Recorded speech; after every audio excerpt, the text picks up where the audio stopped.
Une sœur en Christ me demande, Gobam, mais finalement, selon le plan de Dieu, Ali Bongo meurt quand? N'est-ce pas, non? La question, elle est légitime. Parce qu'on a tous prophétisé ici qu'Ali Bongo devait ne pas finir son mandat. D'autres ont même dit, comme moi par exemple, qu'il devait mourir au pouvoir et que Dieu devait l'enlever et qu'un autre devait prendre sa place. Donc la prophétie, elle est là et les gens aujourd'hui posent des questions légitimes. Donc je vais répondre à cette question légitime de manière simple. De manière simple et aussi vous faire comprendre que le but principal de Dieu dans la vie d'un homme à qui il s'adresse n'est pas de le tuer. Tuer quelqu'un, c'est le dernier recours lorsqu'une personne s'entête. Parce que les Écritures déclarent que l'Éternel ne prend pas plaisir à la mort du pécheur. Ce qu'il désire, c'est que le pécheur se détourne de ses mauvaises voies et revienne à lui. Donc, voilà pourquoi Dieu, aujourd'hui, nous dit que son objectif, quand il a frappé Ali Bongo dans l'AVC, ce n'était pas de le tuer. Sinon, il serait déjà mort depuis longtemps. Le but de Dieu, c'était de l'interpeller. Pour dire, écoute, je te parle de plusieurs manières, par la bouche de tes collaborateurs, par la bouche des gens sur Internet, par la bouche de tes chisa, peu importe comment je te parle, tu ne comprends pas quand je te parle. Ce que tu fais dans le pays n'est pas bon, tu dois changer. Une fois, deux fois, trois fois, Dieu, il châtie. On appelle ça le châtiment de Dieu. Maintenant qu'Ali Bongo a été châtié, le destin d'Ali Bongo repose entre ses mains. Dieu ne veut pas qu'il meure. Même si Dieu a dit qu'il devait mourir, mais ce n'est pas le but de Dieu. Dieu a voulu le faire prendre conscience. Conscience de son état de pécheur et conscience qu'il faut maintenant arrêter de faire le mal. Un peu comme il avait fait à l'époque au roi de Nebuchadnezzar et à d'autres personnages dans la Bible que Dieu a interpellés. Vous comprenez? Parce que Dieu voulait les pousser à quoi? À la repentance. À la repentance. Il ne veut pas tuer quelqu'un. Il veut que tous les hommes changent, y compris les leaders politiques, ou bien les autorités tout court, les rois, peu importe. Ok? Donc, maintenant que Dieu a parlé à Yali et que Dieu l'a châtié, Yali a le choix.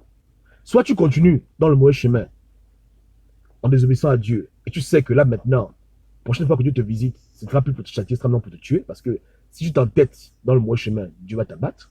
Soit tu arrêtes de faire le mal, et Dieu t'accorde un peu de répit, et peut-être que tu pourras finir ton mandat, et peut-être que tu auras encore quelques jours dans ta vie avec ta famille agréable.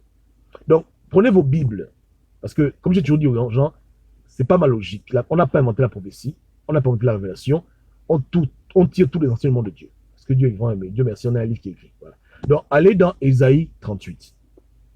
Prenez une Bible et allez dans Ésaïe 38. Ésaïe 38. Non, Gaëtan, je n'efface jamais les audios. Les audios sont là pour tout le monde, donc t'inquiète pas. Si tu vas à la maison, tu reviens, l'audio sera toujours là. Ouvrez le livre d'Ésaïe 38 et lisez tout le chapitre 38. Dans Ésaïe 38, on a un roi qui avait un sale comportement. Et à cause de son comportement, Dieu a envoyé le prophète Ésaïe lui donner la parole qu'écoute, arrange ta maison, mets tout en ordre parce que tu vas mourir. N'est-ce pas, non? Voilà. Ésaïe est parti. Dieu a dit à Ésaïe que va lui dire qu'il va mourir, qu'il doit déjà tout ranger là, demain il meurt. Il meurt, c'est fini pour lui, il meurt. Il m'a trop énervé, son temps est venu, c'est fini pour lui. Ésaïe est venu, et je paraphrase, non pardon. Il est venu, il a dit au roi, ouais, bon, tu meurs. Dieu a dit que c'est fini pour toi, tu es foutu. Tu es foutu, tu es foutu, foutu, foutu, foutu, foutu. Le roi écoutait ça, il s'appelle le roi Ézéchias, il écoutait la parole éternelle.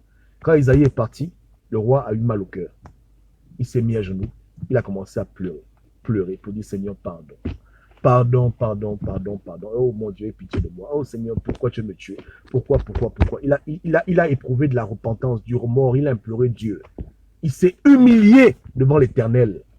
Il a imploré le même Dieu qui a dit qu'il devait mourir, le même Dieu est en train de l'implorer. N'est-ce pas? Et voilà comment Dieu parle à Ésaïe pour dire à Ésaïe que mon serviteur Ézéchias s'est humilié devant moi. Et parce qu'il a pleuré, et parce qu'il m'a demandé, du fond de son cœur, de son âme, je lui accorde encore 15 ans de plus. Donc on va lui dire que c'est bon, il doit arrêter de pleurer. Et que demain il ne va plus mourir, il a encore 15 années à vivre. Donc Dieu ne voulait pas tuer Ézéchias, mais Dieu voulait pousser Ézéchias à s'humilier devant lui. Et quand Ézéchias s'est humilié devant lui, Effectivement, Dieu a rajouté à sa vie 15 années. Et voilà comment Isaïe est reparti vers lui pour dire, écoute, frangin, le Seigneur a dit qu'on arrange, on arrange, donc tu as encore 15 années à vivre. Il a demandé un signe, hein, pour dire, est-ce que c'est vraiment Dieu qui te parle? Bref, il disait des histoires intéressantes. Donc, comprenez Dieu. Je fais que vous redire, hein, que Dieu n'est pas dictateur. Dieu est un père. Et qu'est-ce qu'un père fait quand son enfant s'égare? Il fait tout pour le sauver. Maintenant, si l'enfant joue au têtu, si l'enfant exagère trop, hein, malgré les efforts d'un père normal de sauver l'enfant, Dieu dit, écoute, c'est bon, casse-toi. C'est clair. Tu as fait un crime rituel hier. Dieu t'a frappé le jour qui suivait. Tu vas encore aller prendre un enfant de 2 ans, l'égorger, boire le sang, mais tu vas mourir. Ou bien, c'est que tu n'as rien compris. Donc, le mauvais chemin qui a conduit Dieu à te châtier, si tu veux vivre, détourne-toi de ce mauvais chemin et repens-toi devant l'Éternel. Et ainsi, tes jours seront prolongés. Ali Bongo, sa vie n'est pas entre les mains des médecins. Sa vie n'est pas entre les mains des pharmaciens. Sa vie n'est pas entre les mains des marabouts. Sa vie est entre les mains de Dieu. Il veut vivre. Il fait ce qui est juste. Il veut mourir. Il continue dans son mal. C'est tout. Voilà ce que Dieu lui dit. Donc, Dieu n'a donné à personne une date de sa mort. Exact, il va mourir tel jour à telle heure. Non. Il a le choix. Le même choix que toi tu as, que moi j'ai. Dieu lui donne le choix. Choisis ton destin. Entête-toi, meurs. Repens-toi et vis. C'est tout. Voilà la prophétie d'Ali Bongo. Donc, il n'y a pas une date. Je ne te dirai pas que voilà, Dieu m'a rien dit que non, il va mourir demain, après-demain. Il a le choix. C'est lui-même qui détermine comment le film là va finir. Dieu a mis devant lui le bien et le mal. Dieu dit, écoute, choisis le bien. Choisis le bien, tu vis. Choisis le mal, tu vas retrouver ton père. C'est tout. Point barre. Et ta belle-mère. Et ton ancien ami. Et tous les morts. Tu choisis. Tu choisis. Tu fais le mal, tu meurs. Tu fais le bien, tu vas vivre. Voilà comment on comprend ces choses-là. Donc la question est bonne, c'est vrai. Il meurt quand? Il meurt quand? Mais tout le monde doit mourir un jour. Mais quand on parle du pouvoir, si il s'entête dans les mauvaises voies que Dieu réprime au Gabon, mais il va pas atteindre 2023. Si il décide de changer, il incline son cœur vers Dieu, pas seulement de donner au pasteur de l'argent, aller à l'église les dimanches, blaguer les gens. Si du fin fond de son cœur, il cherche Dieu et il se repent de ses mauvaises voies, Dieu lui accordera sûrement plus de temps à vivre. Même 1 an, c'est beaucoup, non? Ou bien, s'il devait mourir hier, bien demain, Dieu lui donne encore 1 an. C'est beaucoup, il dit merci. Donc le temps, je ne le connais pas. Et tout ça, Dieu m'a rien dit. Parce que pour l'instant, je n'ai pas encore eu un signal clair que le bon monsieur a choisi de suivre Dieu. Puisqu'au Gabon, les gens ont plus peur du diable. Ils ont plus peur de la loge, ils ont plus peur de leurs démons, mais Dieu, ils ne craignent pas Dieu. Pourtant, c'est Dieu qui est tout puissant. Ouais, non? Voilà. Donc, on ne sait pas. Hein?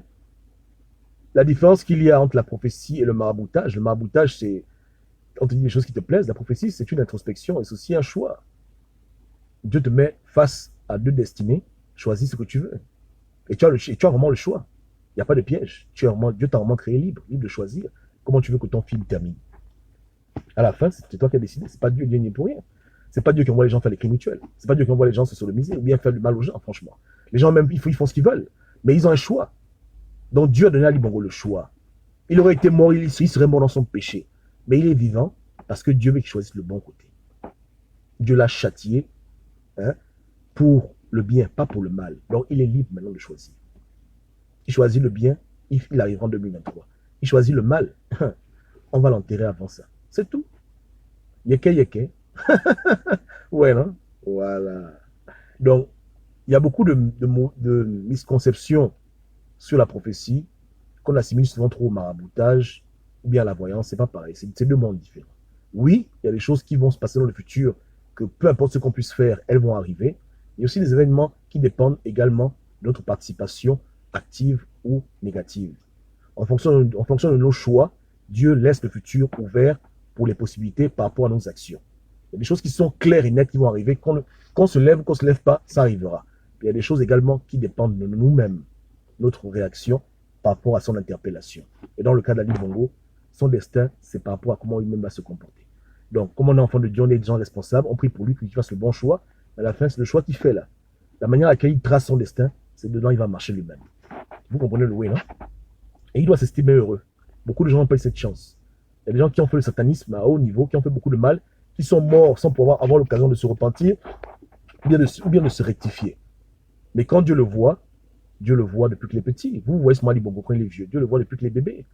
Il voit un enfant de la guerre, un enfant qui a beaucoup souffert. Dieu prend tout ça en considération quand il juge quelqu'un. Vous jugez gentiment sur ce qu'ils font maintenant. Mais quand lui, Dieu juge quelqu'un, il juge sur tout. Pourquoi l'homme est arrivé là? L'influence de son milieu. Lui-même sa propre part dans ses péchés. Il vient d'où? Dieu, voilà. Donc quand Dieu voit Ali Bongo, il voit Ali Bongo bébé. Il le voit à 5 ans, il le voit à 10 ans, il le voit à 15 ans. C'est tout ça qu'il prend en considération pour établir son jugement. Et son jugement est bon, il est bien. Si ce n'est que nous, les hommes, on l'a déjà tué depuis longtemps. Puisqu'aujourd'hui, les gens le tuent, n'aiment pas qu'on voit. Mais Dieu, il sait pourquoi. Il sait que Ali Bongo n'est pas le résultat de lui-même. Il y a beaucoup de choses qui sont passées dans sa vie voilà, quelqu'un d'autre aurait fait pareil. Mais à la fin, Dieu dit, bon, on comprend tout ça là, mais change maintenant. Vous voyez, non? Je comprends que ton père t'a abusé, ta famille t'a abusé, tu as conduit parmi des sorciers, on t'a appris à faire du mal depuis que tu es petit. Tout ça, on comprend tout ça. Mais maintenant que tu connais qu'il y a un Dieu, maintenant que tu sais qu'il y a un chemin qui est mieux que le mauvais chemin, maintenant que tu sais qu'il y a un meilleur chemin que le mal, maintenant change et fais ce qui est juste. Sinon, meurs. C'est tout. Point barre. La balle est dans son camp. Il choisit lui-même comment son film va terminer. C'est lui-même qui décide comment son film va terminer. C'est tout.